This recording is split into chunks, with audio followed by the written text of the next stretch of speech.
Welcome to another edition of the Gridiron Report. I'm Jarret Johnson, and for those keeping track at home, I've been doing a roster preview of Texas Tech football heading into spring ball. And man, we're just days away now. Spring ball kicks off Monday, runs through April 17th, concludes with the spring game on April 17th. And I just confirmed here a couple days ago, actually just yesterday, that we are going to get our regular access to the program, to spring ball. They are going to allow me and us media folk at some spring practices, several spring practices this year. I don't even have to wear a hazmat suit. I don't have to be way up in the Jones or anything like that. They are going to keep us separated, of course. We won't have any physical contact or come even within several feet of any of the players or coaches, and even the post-practice media availabilities with players and coaches will still be via Zoom. But in terms of getting a glimpse of several practices throughout spring ball, we're going to get it. And our photographer, our great and talented photographer, Double T Farmer, Stephen Chapman, man, he's been missing in action. Hadn't been able to shoot anything, though he's been chomping at the bit to do so. Because of COVID, it's been very... there's only been just like a couple of photographers allowed at even games this past year, but he's going to be allowed. He's going to have some photo galleries from spring. There's tons of newcomers to show you, even some guys that he didn't get to shoot last year, because spring ball didn't really happen. We weren't allowed at fall camp. So we're really excited about all of that. But I've been going position group by position group, breaking down the roster, previewing the roster going into spring, and now we're down to defensive backs. We have DBs, and then I'll have special teams, a brief one on special teams on Monday, the day, of course, that spring ball starts. So, man, we're really getting close. If you can't tell, I'm really excited. So let's dive into defensive backs, because I tell you, it's a tale of two different feelings for me about this position group. Because on one hand, they return some guys and they're adding some guys via transfer that I'm really excited about. But then on the other hand, there are a lot of guys that I'm like, are they going to be able to do it? Does Tech really have quality depth here? And I don't know. I think there's a lot of questions surrounding a lot of guys that have either, can they ever do it, or they haven't done it yet. But let's start with the positive. DeMarcus Fields, I think, is one of the big positives. He was one of the better cornerbacks that we've seen at Texas Tech in a while. I think he was one of the better cornerbacks in the Big 12 last year by the end of the season. He's been a long-time starter. He started 3 or 4 years for you here at Texas Tech. He missed the beginning of last season, and when he came back and when he really got his legs under him, Tech was a different team in terms of the secondary. So I love that he's coming back. He's coming back for his super senior season, his second senior season that was gifted to, really every athlete basically was gifted a free pass or free chance around, let's say around the board, like around the Monopoly board there, in terms of eligibility. Whether they played no snaps or every snap for your team last year, that last season did not count against your eligibility, which means even seniors like DeMarcus Fields are able to come back.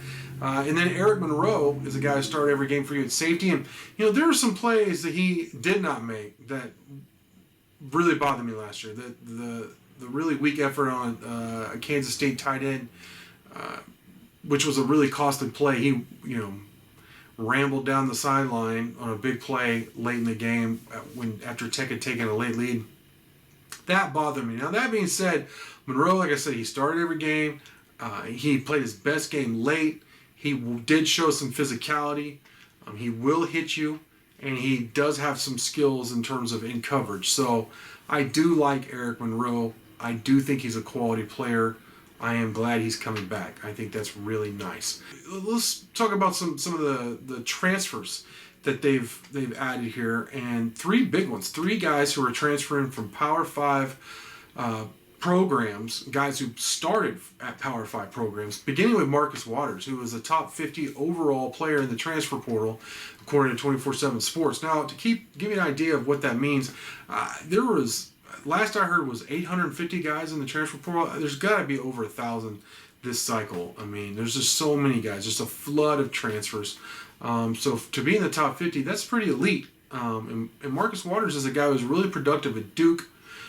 He was recruited by Jarret Jones. He played for Jarret Jones the first several seasons. He's been a captain on a Power 5 team. He's borderline all ACC. This is a type of addition on the same, I'm not saying he's as good, but it's on the same level as Colin Schooler. Texas Tech getting Colin Schooler last year from Arizona, except while Colin Schooler came in late, I guess fall camp last year, or at least the summer. I can't remember exactly what it was, but it was late.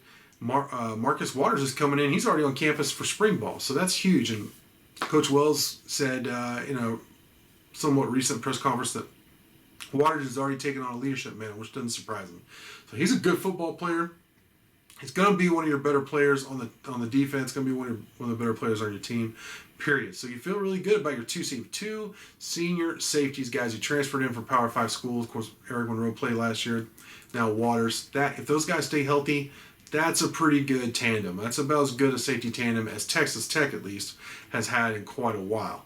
Now, another guy, he came in from UCLA, Rashad Williams, 6'2" cornerback. Hey, he played a lot of ball for UCLA. He was up and down. He did produce some pretty good stats. There were times where he's a cornerback in Power 5. Did he get beat sometimes? Yeah. But he's played a lot of football. He's a veteran. I can't believe Tech got him, to be honest. It's a big pickup for the Red Raiders. I expect him to play a lot. And then Malik Dunlap coming over from NC State, 6'3", 6'4", depending on which roster you're looking at. Really tall, lengthy corner. I guess he can play some safety, but really he's played mostly corner. So another really big guy to contend with all those big receivers and tight ends you see in the Big 12. So he's got double-digit starts, a bunch of pass deflections. I don't think NC State was happy to see him go at all. Like, if you look at their message boards, their fans were like, why do we let this guy go? So that's, hey, again, I'm really surprised they were able to get him. With Rashad Williams and Dunlap, I don't really know the connection. I think you just really did a really good job of selling your program. With Waters, of course, Jarret Jones, you get the connection, the relationship there. So that's, if it was up to me, or if I had a gun in my head, my life depended on it, projecting the starting lineup, I think those 5 guys will start in their secondary. Maybe Dunlap or one of the corners can play nickel, maybe even Fields. I don't know if you want to use him at nickel, but if you have to, he can do it. Fields is a very versatile defensive back. I really like him a lot. So all 5 of those guys are veterans. They've all played a lot of Power 5 football. Years and years. They all practically have double-digit Power 5 starts on the resume. They've shown they can do it.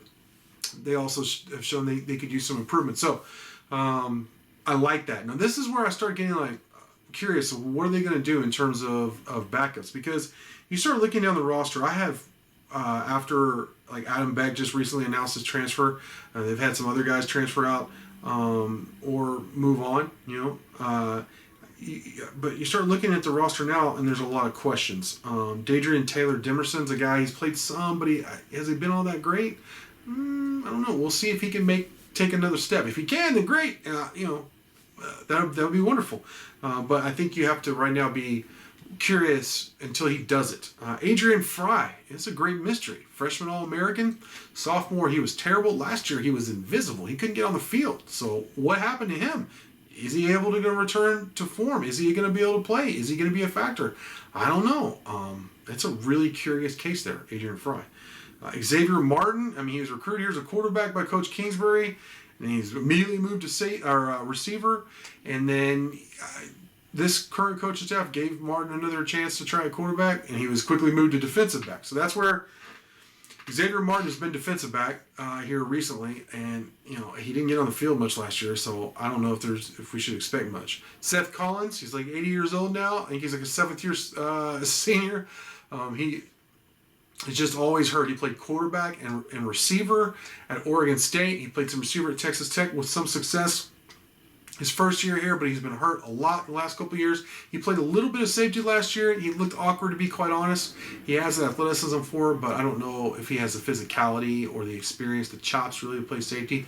But he's on the roster. He's listed a defensive back, and the hope is he'll be healthy enough to contribute next year. So at least he has some Power 5 experience. Because then you start looking at other guys, Cam White and Cameron Watts. Those guys, honestly, I get them confused because they both were junior college guys who came in last year. They played some last year. They didn't really do anything impressive.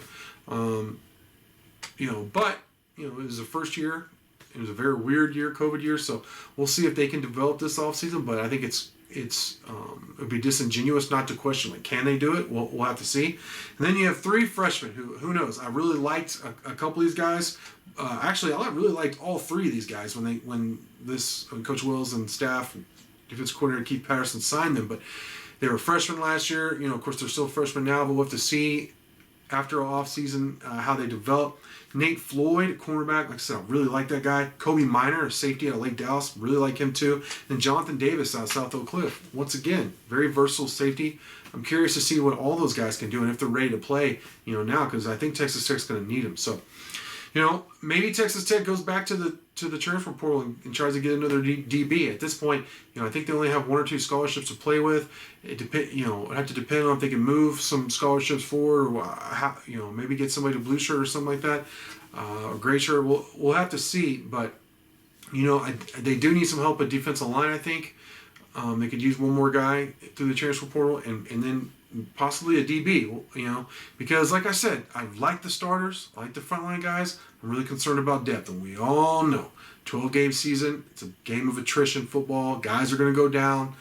You need quality backups. So this is a really important spring for that position group, defensive back, and they're going to be tested, so we'll have to see how it plays out.